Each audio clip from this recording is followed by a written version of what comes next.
Isabelle Monroe, 27, was everything a small town admired: beautiful, intelligent, and kind. She taught second grade at Willow Creek Elementary in Tennessee, volunteered at church, and ran a weekend book club for children. Engaged to her high school sweetheart, firefighter Daniel Pierce, Isabelle was widely seen as the town's golden girl. Her wedding was set for October 12, 2019. The entire town was buzzing. But that day would never be remembered for celebration. At 11:40 a.m., just moments before Isabelle was to walk down the aisle, her maid of honor found her dead in the bridal suite, fully dressed in her wedding gown, veil in place, makeup half finished. Her body was lying cold on the floor, eyes open, no visible wounds, no sign of struggle. The room was undisturbed. Her phone was untouched. There was no forced entry and no one had heard a sound. The medical examiner ruled her cause of death as undetermined. Natural causes were ruled out. Suicide was improbable. What remained was a mystery. Investigators began where most stories like this begin, with the fiancé. Daniel Pierce was questioned extensively. He claimed he hadn't seen Isabelle since the rehearsal dinner. His alibi, at the fire station during the time of death, checked out on surveillance. Attention turned to those closest to her: the maid of honor, a former ex-boyfriend, even a co-worker who had recently had a falling out with Isabelle. But again, no motive, no evidence, no leads. For months the case went cold. Multiple theories emerged. A secret lover? Cold feet and staged death? A rare, undetectable poison? A particularly eerie detail complicated the case further. 3 days before her wedding, Isabelle had bought a vintage lace veil from a local antique store.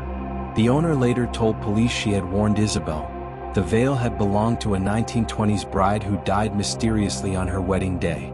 Investigators dismissed the cursed veil theory as folklore. But the town didn't. Rumors grew. The case turned from tragedy to obsession. Months passed.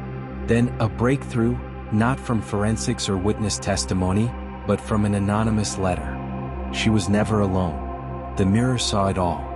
Police returned to the bridal suite at the church and inspected a large antique mirror that had hung on the wall for decades. Behind it, they found an old hidden camera, long forgotten, with a working memory card. The footage changed everything. It showed Isabelle pacing, clearly nervous, then speaking to someone off camera. Her final words were clear: "I told you I wouldn't keep your secret." Moments later, she collapsed. The shadow captured on the footage was enhanced and analyzed. It matched the profile of Dr. Lana Whitmore, Isabelle's former childhood therapist, now retired and living out of state. A deeper investigation revealed that Isabelle had uncovered disturbing information during therapy, implicating Dr. Whitmore in a long-buried abuse cover-up involving other minors in the early 2000s. Isabelle had planned to file a formal report after her honeymoon. When confronted, Dr. Whitmore initially denied involvement, until forensics linked her to the bridal suite via partial DNA on the lace veil. Under pressure, she confessed. She wasn't supposed to remember anything. Dr. Whitmore was arrested and charged with first-degree murder and obstruction of justice. Willow Creek was devastated. Isabelle's memory now lives on through a scholarship in her name and a garden built by the school where she taught. The haunted mirror was removed and placed in police evidence. The vintage veil was destroyed. But the town still remembers what happened, and how close the truth came to being buried. Sometimes justice doesn't come from screams, but from silence. A hidden camera, a quiet room, and a victim who refused to stay silent, even in death. In the quiet, the truth hides.